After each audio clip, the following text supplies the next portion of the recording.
बेटा जब हम 5वीं क्लास में थे ना, कभी छुट्टी नहीं करते थे। पर दादी तो कह रही थी कि आप 5th में फेल हो गए थे। अरे गणित में 1 नंबर से फेल हो गए थे, पर प्रिंसिपल सर हमको जानते थे इसलिए हमको फेल नहीं किए। पर तुम तो हमसे ज्यादा समझदार बनना है कि नहीं? हाँ।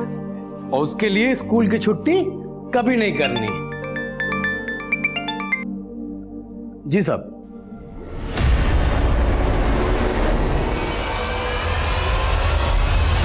क्या ये आपकी बीवी कोमल है? नहीं सर, ये कोमल नहीं है।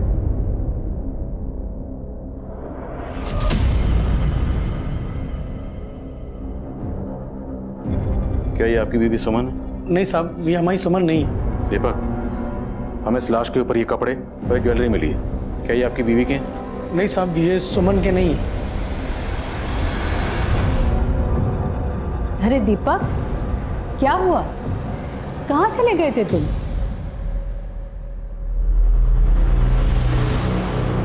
बेटे जाओ अंदर पढ़ाई करो। कुछ नहीं अम्मा, पुलिस बुलाई थी। सुमन का कुछ पता चला? अरे क्या पता चला, वही हमेशा की तरह एक नया लाश दिखा के टरका दिया। अम्मा हमको तो लगता है ना ये पुलिस हमारी सुमन को ढंग से ढूंढ ही नहीं रही। बेटा तुम 7 साल से सुमन की आस लगाए बैठे हो। ये मिलना होता तो मिल जाती। हमको तो लग रहा है वो तुम्हें और अपने बेटे को छोड़ के भाग गई। कैसी बात कर रही हैं अम्मा आप? हाँ यही सच है। तुम्हें अब कन्हैया के बारे में सोचना पड़ेगा। उसके लिए दूसरी माँ ले आओ।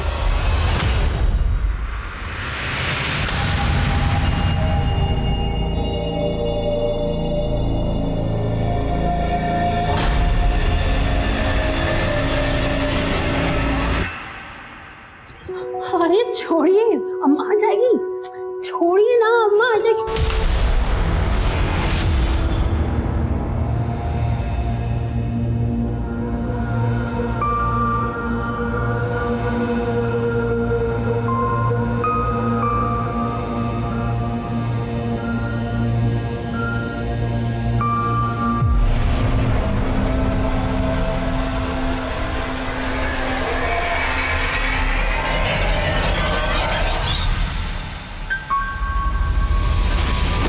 उठ गई तुम? मम्मी हमको भूख लगी है। पहले मुंह हाथ तो धो लो, उसके बाद हम तुमको खुद खाना खिलाएंगे, ठीक है? चले? चल। साहब। नमस्कार, बैठिए। साहब आज आप काय बुलाए हैं? सुमन का कोनो नया जानकारी मिला है का? दीपक, हमें सुमन की कोई जानकारी नहीं मिली और ना ही अभी हमें तक कोमल का कुछ पता चला। देखिए आप दोनों जानते हैं 7 साल गुजर चुके हैं और मुझसे पहले 2 ऑफिसर इस केस को तहकीकात कर चुके हैं और केस अभी भी वहीं का वहीं अटका हुआ। तो मुझे आप दोनों से ये जानना है कि आप दोनों को अभी भी अपनी बीवियों का इंतजार है? कैसी बात कर रहे हैं साहब? का इंतजार नहीं रहेगा? प्यार करते हैं हम उससे।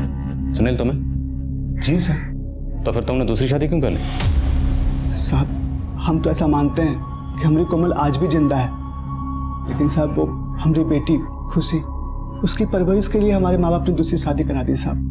पर साहब अपनी दूसरी बीवी को हम कभी कोमल का स्थान नहीं दे पाए हैं। साहब पता नहीं काहे हमको लगता है कि हमारी सुमन जरूर एक दिन मिल जाएगी। बस आप उसको ढूंढने का कोशिश तो कीजिए। दीपक, हमने सुमन को ढूंढने की हर मुमकिन कोशिश की है और कर भी रहे हैं, लेकिन क्या करें, कानून ये कहता है कि अगर कोई विक्टिम 7 साल तक मिसिंग रहता है तो उसे डेड मानकर केस क्लोज करना पड़ता है। आप ऐसे कैसे केस बंद कर सकते हैं साहब? दीपक, दिस इज लॉ। कानून यही है और हमें जो भी करना है कानून के दायरे में रहकर करना है। यही बताने के लिए आप लोगों को यहाँ बुलाया था। ये देखो सूरज, चांद, बस, ऑटो और ये मम्मी आप रोज हमें यही पढ़ाती रहती हो, हमें नहीं पढ़ना ये। अरे पढ़ोगी नहीं तो दुनिया को कैसे जानोगी? दुनिया जहाँ हम रहते हैं, ये पंछी पशु ये सब यहीं रहते हैं। जब हम छोटे थे ना तो तुम्हारी माँ से भी हमें ऐसे ही पढ़ाती थी।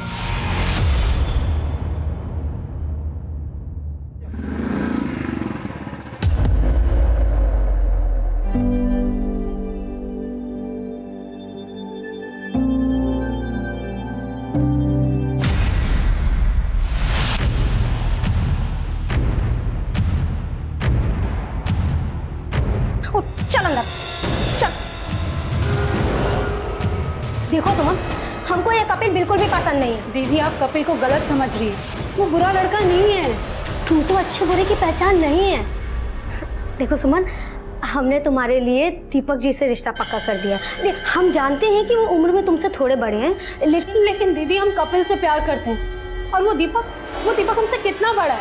हम ये शादी नहीं करेंगे। बस माँ बाबा तुम्हारी जिम्मेदारी हम पर छोड़ कर गए हैं और तुम्हारी शादी दीपक जी से ही होगी। अरे गुनगुन, ये क्या कर रही हो? चलो पढ़ो। हमको नहीं पढ़ना। अरे गुनगुन, गुनगुन रुको, गुनगुन।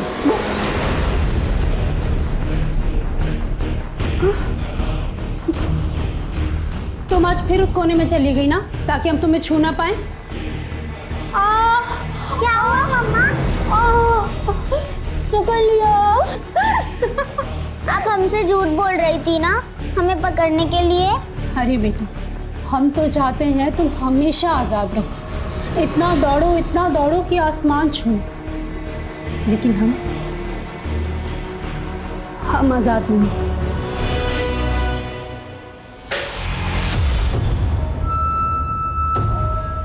खड़ी हो तुम।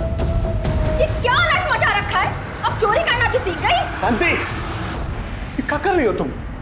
अरे एक लड्डू ही तो ले रही थी और तुम जो है। ये लड़की सारा दिन घर फैलाए रखती है। तुमने क्या हमें इसकी नौकरानी समझ रखा है? अरे हम तो तुमको इसका माँ बना के यहाँ लाए थे, लेकिन तुम जो है हम लोग की जिंदगी को नरक बना के रखती हो। नरक तो तुमने हमारी जिंदगी को बना दिया है। शादी हमसे की और तलाश अब भी अपनी पहली बीवी को कर रहे हैं।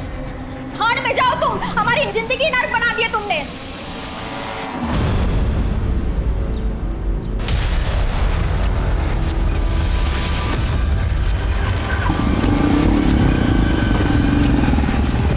आज हम तुमको बताएंगे इस कमरे के बाहर रात कैसी होती है। तुम्हें पता है, रात में आसमान काला हो जाता है, उस पर सुंदर सुंदर चांद सितारे चमकते हैं। तुमने देखा था ना किताब में? हाँ, चांद और तारे बहुत सुंदर होते हैं।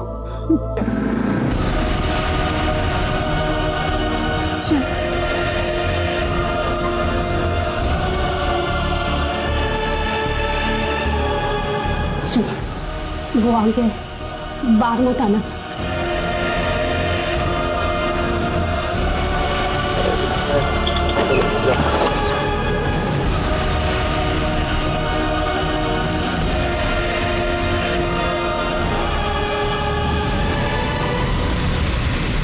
दादी, पापा तो कह रहे थे कि माँ जल्दी आ जाएगी। आ जाएगी, पर ये तुम्हारी माँ नहीं है। तुम्हारी माँ तो दूसरी है। कौन दूसरी माँ? जब आएगी तो खुद ही देख लेना। अब सो जा।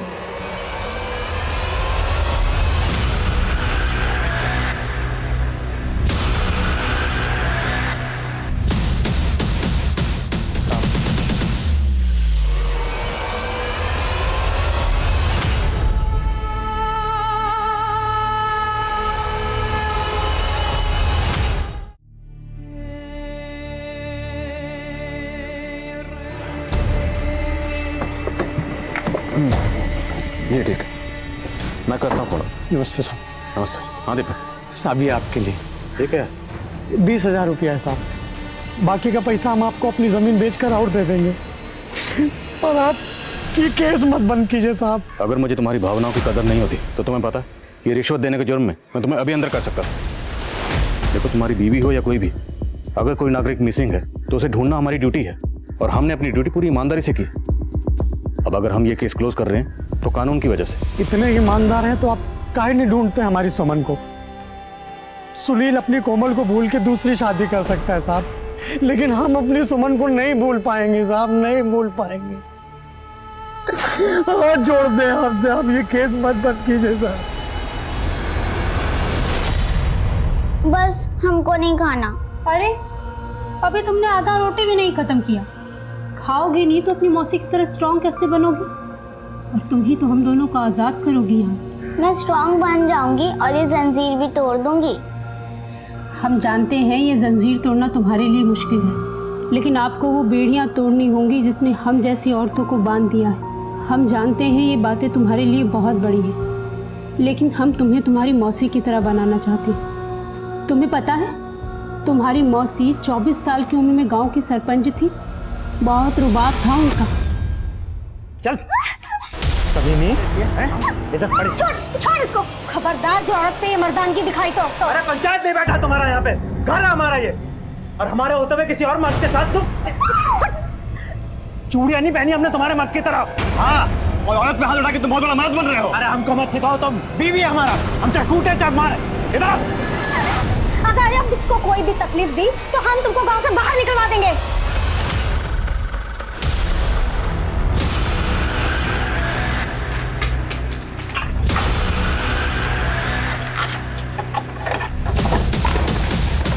ये लो गुनगुन की पढ़ाई का सामान।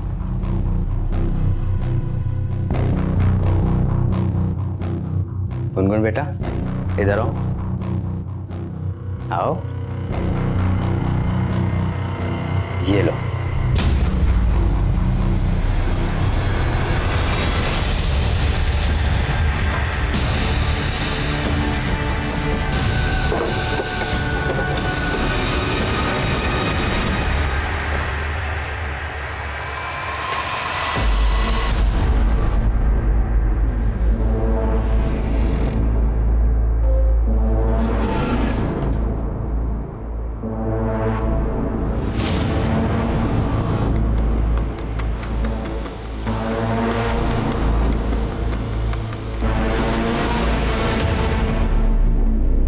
दीपक, इस केस को रीओपन करवाने के लिए कहीं तुम हमसे झूठ तो नहीं बोले? नहीं साहब, हमारे मोहल्ले के लड़के ने सुमन को देखा था। 40। अरे दीपक भैया, एक बात बताना था आपको। हम बताओ। कल हम लोग दोनों लखनऊ गए थे, वहाँ सुमन भाभी को देखा हमने अमीनाबाद बाजार में। बताना। हाँ हाँ भैया, वो एक आदमी के साथ थी, बाजार से खरीदारी कर रही थी। अरे क्या बात कर रहे हो भैया? अरे सच बता रहे हैं भैया, हम भाभी से बात करने का बहुत कोशिश किए लेकिन वो हमको अवॉइड कर दी। हमको तो लग रहा है वो आजकल अमीनाबाद में अपना घर बना लिए। कौन है वो लड़के?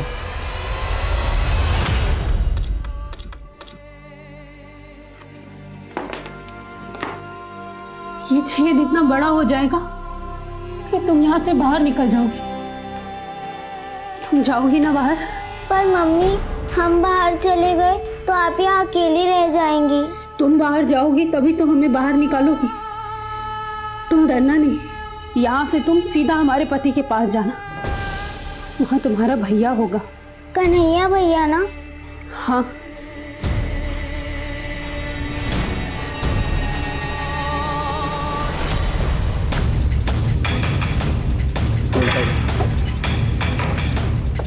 मैडम जी, यही है वो लड़के।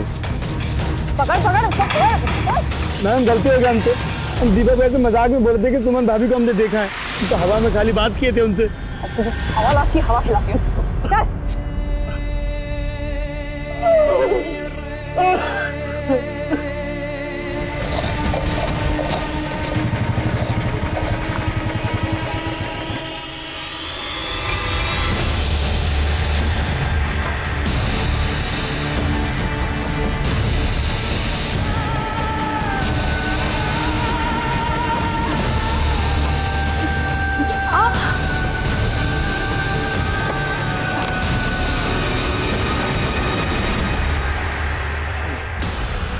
वो गुनगुन शरारत कर रही थी तो लग। गुनगुन, मेरी सुमन को घाव दिया तूने, मेरी सुमन को घाव दिया तूने, मेरी सुमन को घाव दिया तूने। हमारा सीधापन तुम पे भारी पड़ गया गुनगुन। बिना सोचे समझे हमने कह दिया कि ये चोट हमें तुम्हारी वजह से लगी, और वो राक्षस तुम्हारी उंगली जलाकर चला गया। और तुम्हें स्ट्रांग बनना होगा, दर्द सहने का आदत डालो। तुम्हें पता है ना तुम्हें क्या करना है।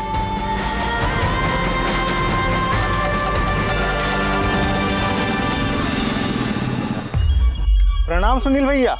खुशी बेटा कैसी हो? ए, दूर होके बात करो। काहे नाराज हो रहे हैं भैया? अरे हम तो बस ये जानना चाह रहे हैं कि वो कोमल दीदी और सुमन वाला केस पुलिस वाले बंद कर दिए हैं का? तुमको क्या करना है सर रामायण जान के? तुमको कितना बार बोले हमरा मुंह मत लगा करो। चल खुशी।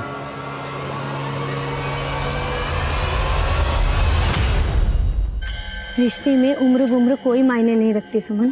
दीपक जी का बड़ा उम्र नहीं, उनका बड़ा दिल देखो। इतना प्रेम तुम्हें किसी और से नहीं मिलता है ना? सुमन, हमें तुमसे कुछ बात करनी है।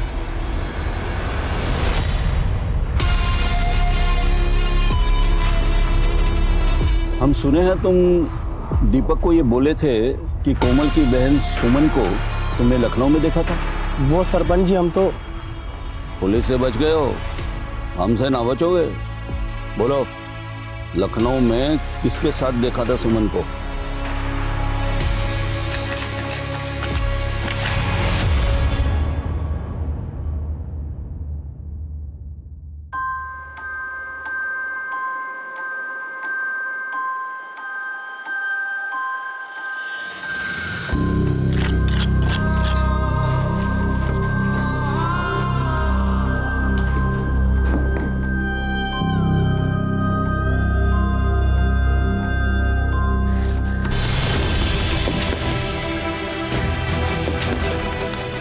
गुनगुन, अब ये छेद इतना बड़ा हो गया है कि तुम यहाँ से बाहर जा सकती हो। तुमको पता है ना तुम्हें यहाँ से जाकर क्या करना है? हाँ, मुझे एक अंकल को ढूंढना है। वो अंकल उन दो अंकल जैसे बड़े बड़े होंगे, लेकिन वो अंकल दूसरे होंगे जो अच्छे होंगे। ये दुनिया बहुत बुरी है बेटा। हम नहीं जानते कि तुम्हें अच्छे अंकल मिलेंगे या बुरे अंकल, पर ये दाव खेलने के अलावा हमारे पास और कोई रास्ता नहीं। हम डरते हैं कि हम तुम्हें कहीं खो ना दें, पर तुम्हारी अभागी माँ तुम्हें इस आज़ादी के अलावा और कुछ नहीं दे सकती।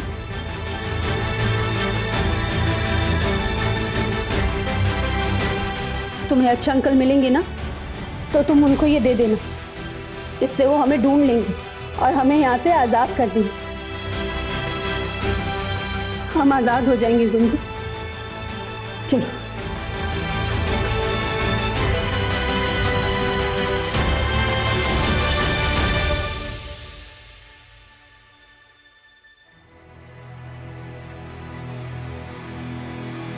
मम्मी, हमको वापस आना है। तुमको जाना होगा बेटा, तभी तो तुम हमको आज़ाद कराओगी। जाओ।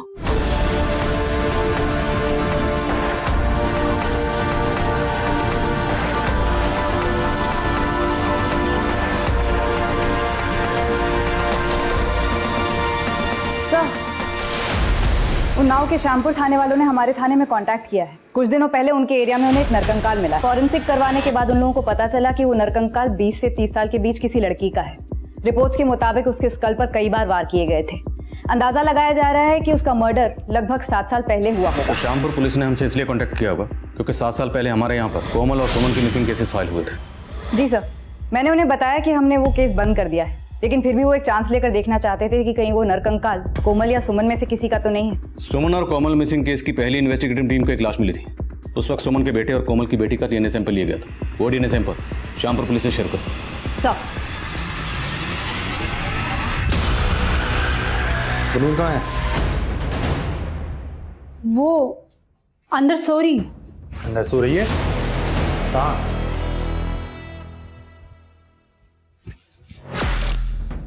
अरे यहाँ तो नहीं है। अरे बोलना, कहाँ है गुनगुन? हंस क्यों रही है?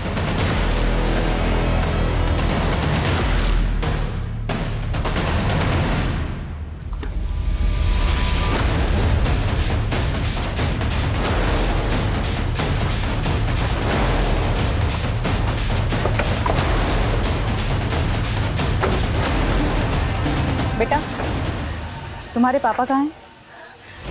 जी जी मैडम। सुनील कहाँ हैं? वो तो काम पर गए हैं। क्या बात है? हमें कोमल के बारे में इंफॉर्मेशन मिली है। बेटा, आप अंदर जाओ। 7 साल पहले कोमल की हत्या हुई थी।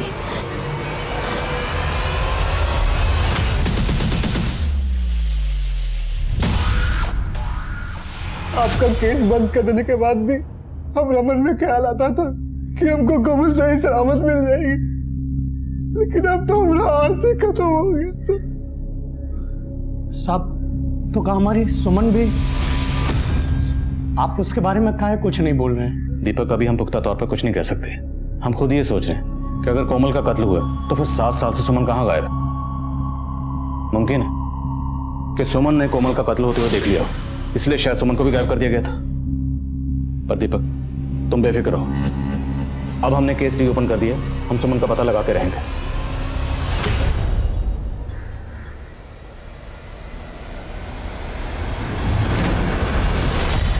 बेटा आप ठीक तो हो? मम्मी पापा कहाँ हैं आपके? आप अच्छे अंकल हैं। हाँ बेटा, पर बात क्या है?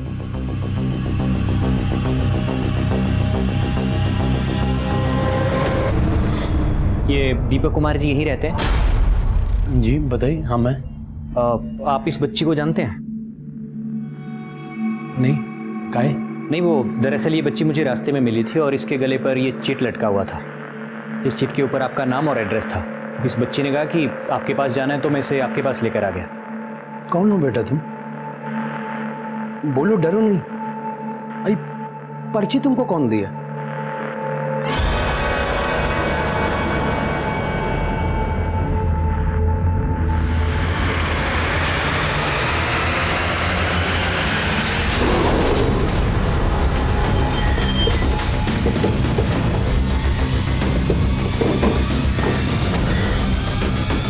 सर, ये बच्चे? हाँ सब यही है वो बच्ची। हमको ही पर्ची दी, हम पूछ रहे हैं कि तुमको किसने दिया, तो बार बार सुमन की फोटो की तरफ इशारा करती है, कुछ बताती ही नहीं।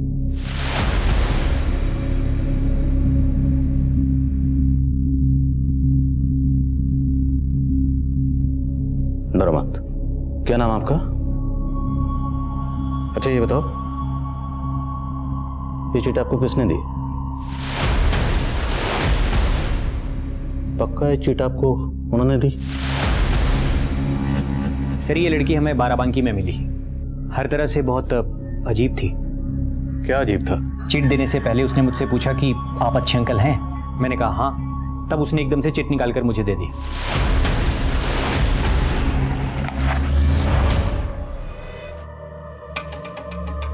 कन्हैया चलो खाना खा लो बेटा। बेटा तुमने उन्नाव जाना है अपने भैया के पास। उन्नाव भैया? गुनगुन, उन्नाव एक शहर है। शहर क्या होता है? बेटा शहर वो होता है जहाँ बहुत सारे घर होते हैं, लोग रहते हैं। हम लोग उन्नाव में रहते थे तुम्हारे भैया के साथ। ये भैया क्या होता है? कन्हैया भैया। तुम कन्हैया का नाम कैसे जानती हो? मम्मी ने बताया था। कन्हैया भैया होता है, हमारा भैया। सर, कोमल और सुमन मिसिंग केस की अभी तक की सारी इन्फॉर्मेशन कलेक्ट करके मैंने रिपोर्ट बनाई है। 16 अगस्त की शाम को दोनों बहनें उन्नाव नगर मार्केट में शॉपिंग के लिए गई थी। दीपक जी कह रहे थे बाजार जा रही हो तो माँ के लिए भी एक साड़ी। चलो। सर हमारे 3 सस्पेक्ट हैं, संतोष, कपिल, प्रताप। मैं विटनेस के बयान पढ़ रहा था। एक चशमदीद के मुताबिक जिस दिन ये दोनों बहनें गायब हुई उस दिन उन्नाव मार्केट में इन दोनों बहनों के साथ कपिल को भी देखा गया था। सुमन, हमें तुमसे कुछ बात करनी है। सुमन पसंद करती थी कपिल को, लेकिन कोमल ने उसकी शादी करवा दी दीपक से। इस लिहाज से कपिल हमारा प्राइम सस्पेक्ट था। सर ये संतोष भी काफी गर्म दिमाग का आदमी है।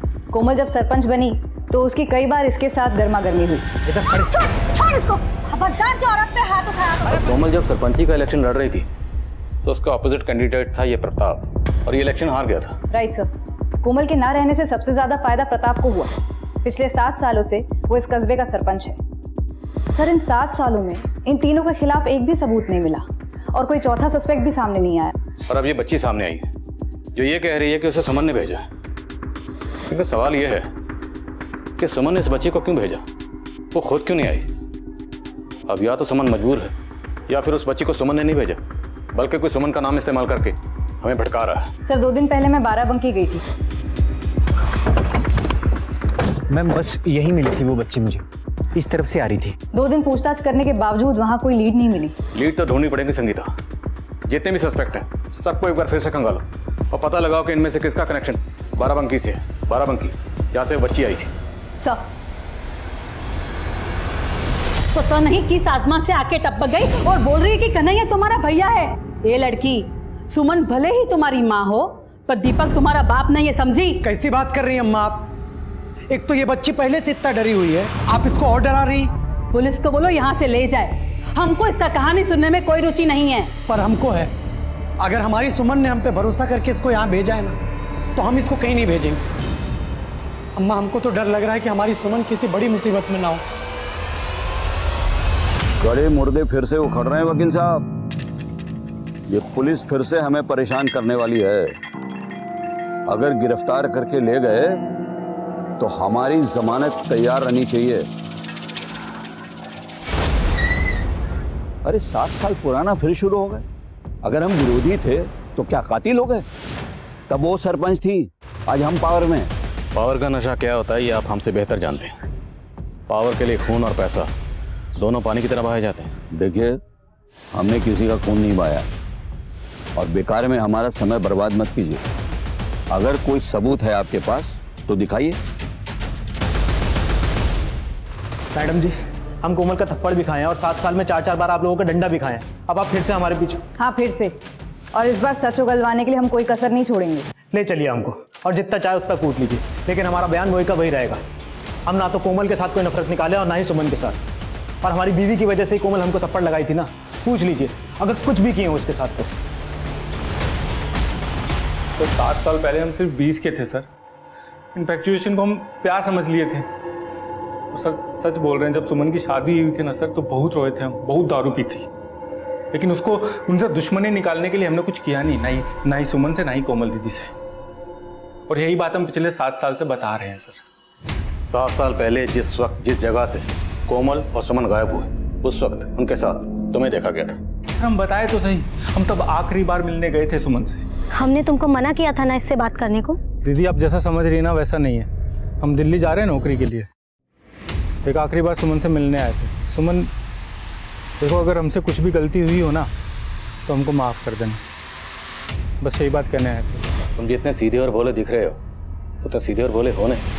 7 साल से एक ही डायलॉग मार रहे हो। सर हम डायलॉग नहीं मार रहे हैं सर, जो बात है वही बता रहे हैं, सच बता रहे हैं। सर, संतोष, कपिल और प्रताप, इन तीनों का बाराबंकी या उस बच्ची से कोई कनेक्शन नहीं मिल रहा है।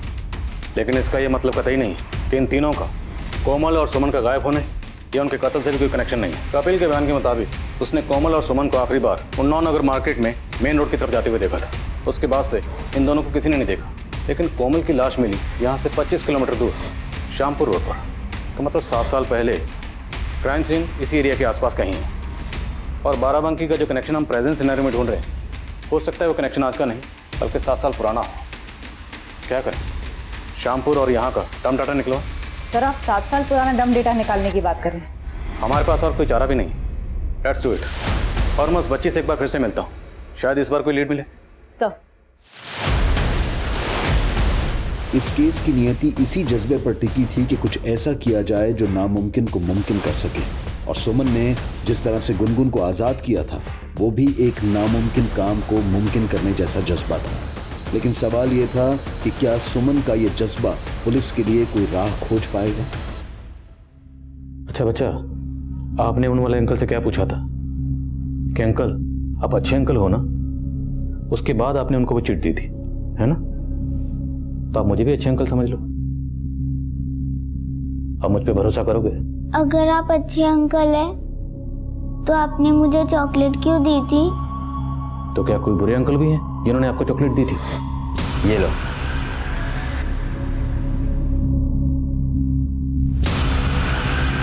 वो मेरे लिए बुक्स भी लाते थे, पर मम्मी बोलती थी वो भी बुरे हैं। तो चॉकलेट देने वाले बुरे अंकल के अलावा भी कोई बुरे अंकल थे? ये बताओ कि आपकी मम्मी दोनों बुरे अंकल्स को कैसे जानती है? अच्छा ये तो बताओ, आपकी मम्मी ने आपको यहाँ क्यों भेजा है? आजाद करने के लिए। किसको आजाद करने के लिए? किससे? मम्मी को? क्या हुआ मम्मी को? मम्मी के पैर में कुछ हुआ? आपकी मम्मी के पैरों को किसी ने बांधा हुआ?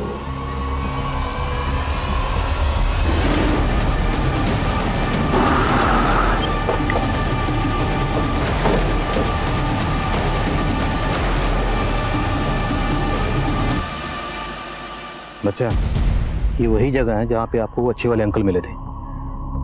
आपने उनको चिट दी थी, फिर वो आपको लेके गए थे आपके मम्मी के गांव। अब ये बताओ, आप इस जगह पर आए कैसे थे?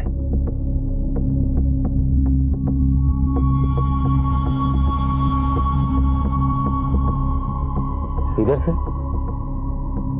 फिर कहां से आए थे? बोलो।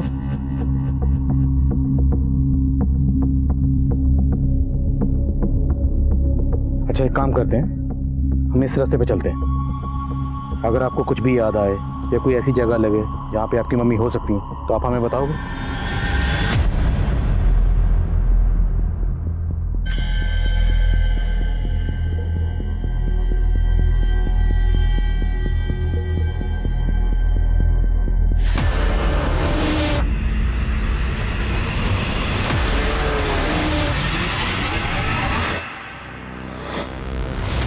क्या हो गया बेटा?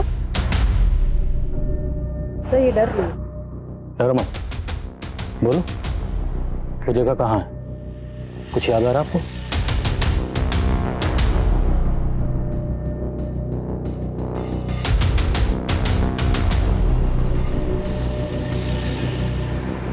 विशाल, पता लगाओ ये घर किसका है। सर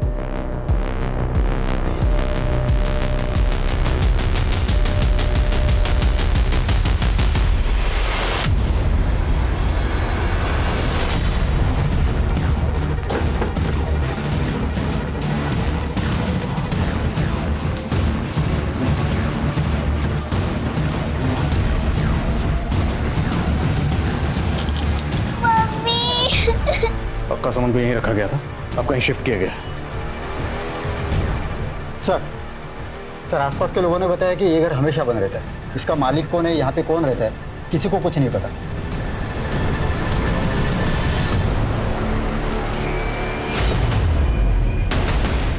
एक काम करो, बिजली विभाग से पता लगाओ ये मीटर किसके नाम पर रजिस्टर्ड है।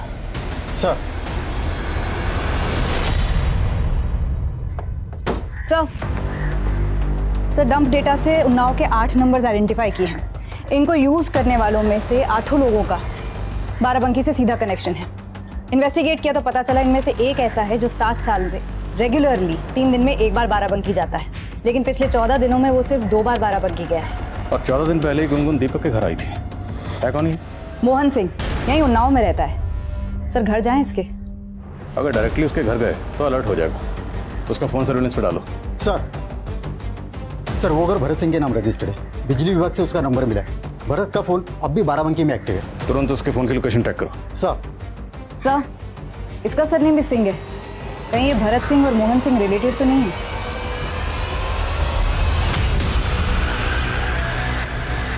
सर भरत का फोन बाराबंकी के गोमती नगर में एक्टिव है।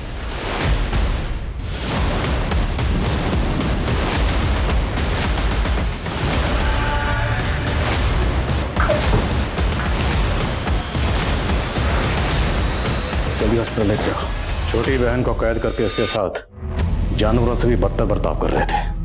बड़ी बहन कोमल, उसको तो जान से ही मार दिया। क्यों? नहीं सर, कोमल को हमने नहीं मारा। तुम लोगों ने नहीं मारा? किसने मारा? सर हमें नहीं पता सर। सर हमारी नज़र तो सुमन पर थी और उसकी बड़ी बहन हमारी दुकान पर कपड़े खरीदने आती थी। सर उस रोज रात में हम और हमारा कजिन भरत श्यामपुर से लौट रहे थे, तभी हमारी नज़र सुमन पर पड़ी।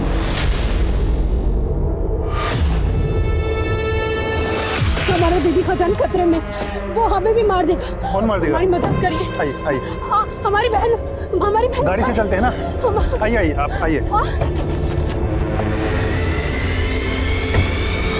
हमें इधर नहीं, हमें उधर जाना है। हमारी दीदी वहाँ है। ये लड़की चुप, मोहन इसका मुंह दबा।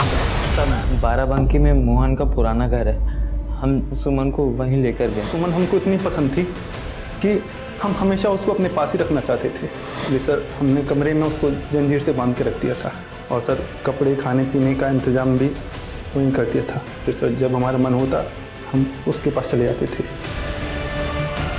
वो बच्ची? वो प्रेग्नेंट हो गई थी। सर ये लोग तो कह रहे हैं कि इन्होंने कोमल को नहीं मारा है, तो फिर किसने? हमें सुमन से बात करनी होगी। हॉस्पिटल में पता करो सुमन की हालत अब कैसी है। सर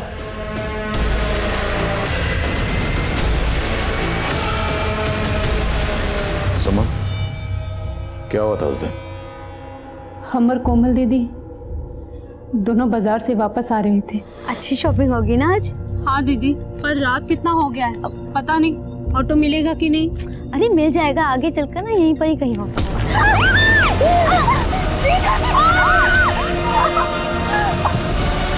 कोमल को सुनील ने मारा था। पिछले 7 साल से तो ढोंग कर रहा था, सबको बेवकूफ बना रहा था, जबकि तूने ही अपनी पत्नी कोमल को। मारे थे उसको। ऐसी भी क्या नफरत थी जो तुमने कोमल को जान से ही मार दिया? सब वो औरत होके सरपंच बन गई। हमको शर्म आता था कि हम एक छोटा सा नौकरी करते हैं और हमारा बीवी इतना बड़ा पद पे, सब उसका इज्जत करता था और हमको कोई नहीं पूछता था साहब। हम रोज तिल कर मरते थे। इसलिए हम सोचे कि अगर हम उसको मार देंगे तो हमको लोगों का हमदर्दी मिल जाएगा और अगला बार हम सरपंच बन जाएंगे। बन गया तू सरपंच? तुमने अपनी बीवी कोमल को महज इसलिए मार दिया क्योंकि तू सरपंच बनना चाहता था। तो कभी सरपंच नहीं बन सकता था। तेरी जैसी सोच है ना, तो कभी बन ही नहीं सकता था। खा लो धड़स के। दीपक जी, हम बस गुनगुन को लेने आए। इतने सालों से सुमन हम तुमको देखने के लिए तरस गए, तुम जाने की बात कर रही? पर हम आपके लायक नहीं रहे। ऐसा काहे कह रही हो तुम? गुनगुन आपकी बेटी नहीं है दीपक जी। पर अब है। आपस में कितना घुल मिल गए हैं दोनों।